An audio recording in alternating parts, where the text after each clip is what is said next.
On Wednesday evening, Pakistan and Saudi Arabia announced that the two countries had signed a new mutual defence pact. The full text isn't publicly available, but officials said it included a NATO-like mutual defence clause, and on Friday, Pakistan's defence minister confirmed it would also require Pakistan, one of just 9 nuclear-armed states in the world, to provide a nuclear umbrella to Saudi Arabia. This is pretty astonishing. Not only is it the first time Pakistan has extended its nuclear umbrella, but it's also hard not to see this as a reaction to Israel's strikes in Qatar, which happened only a few days earlier. So in this video, we're going to take a look at the Saudi-Pakistan relationship and what this new pact might mean for the region.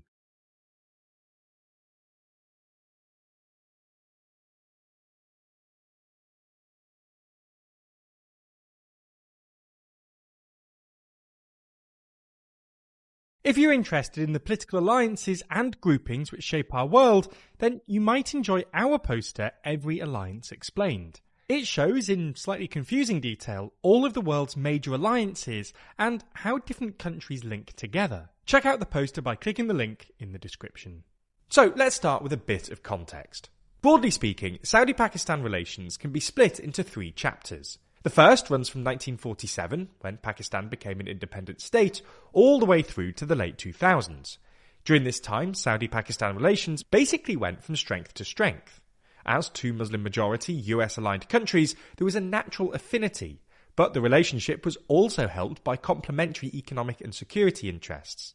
Economically, Pakistan, which relies heavily on imports and has a long history of economic instability, was always in need of oil imports and hard currency loans, which the Saudis could provide. Conversely, the Saudis, who had more petrodollars than their economy could naturally absorb, were often in need of cheap labour, which Pakistan could provide. On security matters, Saudi Arabia has always faced various regional threats, but it doesn't have a great domestic military, whereas Pakistan punches well above its weight in military matters. Saudi-Pakistan defence cooperation really kicked off after the 1967 Arab-Israeli War, and later that year, the two sides concluded a security pact that led to thousands of Pakistani troops being deployed inside Saudi Arabia, some of whom would go on to fight in the 1969 Saudi-Yemen War.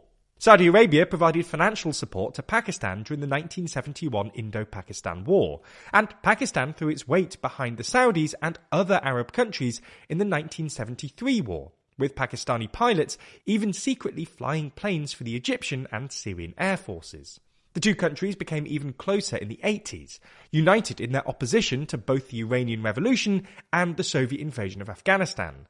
But perhaps more importantly, Saudi Arabia had its own internal crisis in 1979, when Islamist militants took over the Grand Mosque in Mecca, calling for an uprising against the Saudi royal family and accusing them of betraying Islam. Pakistan sent advisors to help Saudi forces take back the mosque, and deployed tens of thousands of troops in Saudi Arabia throughout the 80s to help secure the kingdom.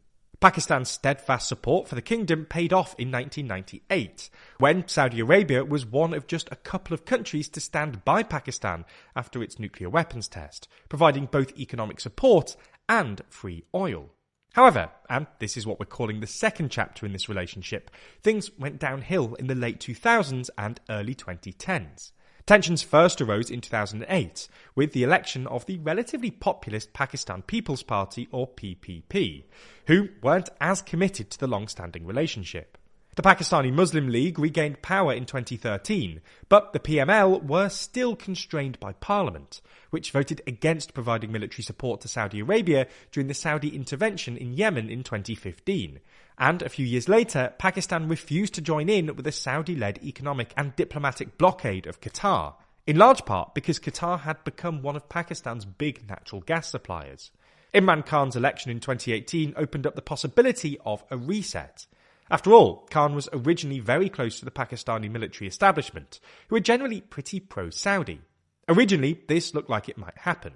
In late 2018, Saudi Arabia once again bailed out Pakistan with a $6 billion loan, which Khan acknowledged by presenting Saudi Arabia's de facto leader, Mohammed bin Salman, commonly known as MBS, with a gold-plated Kalashnikov.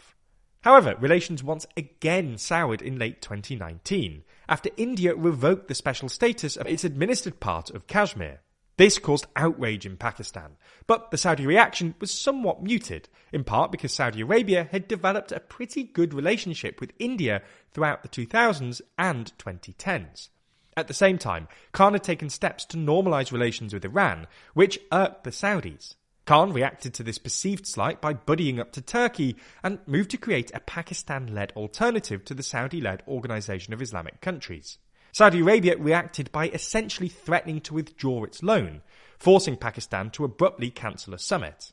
Relations remained tense but stable for the next couple of years, with Pakistan's obvious economic dependence on Saudi Arabia enough to deter Khan from rocking the boat any further. However, in the past year or so, and this is what we're calling the third chapter, relations have once again blossomed, culminating in the defence pact we saw earlier this week. This is largely because the basic logic of the Saudi-Pakistan relationship, Saudi Arabia provides economic support, Pakistan provides security assistance, has reasserted itself. Pakistan has been mired in a long-running economic crisis since the pandemic, and thus needs any economic support it can get, while Saudi Arabia clearly needs new security guarantors.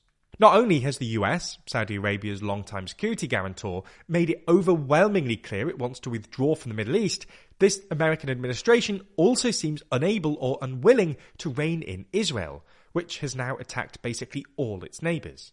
While Saudi Arabia maintains the timing was incidental, this new pact came literally days after Israel's strike in Qatar, which signalled to other Arab countries that even an alliance with the US isn't enough to guarantee against Israeli aggression, and that they therefore need to create new non-American security architectures capable of deterring Israel.